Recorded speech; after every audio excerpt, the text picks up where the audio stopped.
নূহ আলাইহিস সালামের কাছে এক মা এক বাচ্চাকে কোলে নিয়ে আসছে, বাচ্চাকে কোলে নিয়ে এসে নূহ আলাইহিস সালামকে বলল, আমার বাচ্চাটার জন্য একটু দোয়া করেন যাতে আল্লাহ তার হায়াত বাড়ায় দেয়। নূহ আলাইহিস সালাম বললেন, কাম আমরু, বয়স কত তোমার বাচ্চার? বলে সালাসুমিআ সানা, 300 বছর। কোলের বাচ্চার বয়স কত? অনেক হায়াত পেত তো।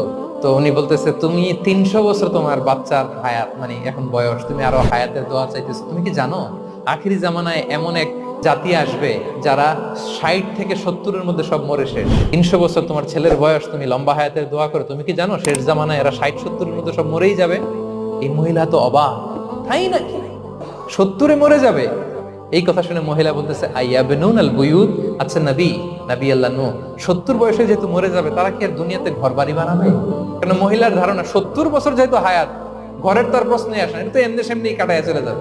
আজকে যদি আয়না দেখাইতে পারতাম ওই বুড়ি রে, আমি তো স্কাই ট্রি এর উপরে উঠছি তো আপনাদের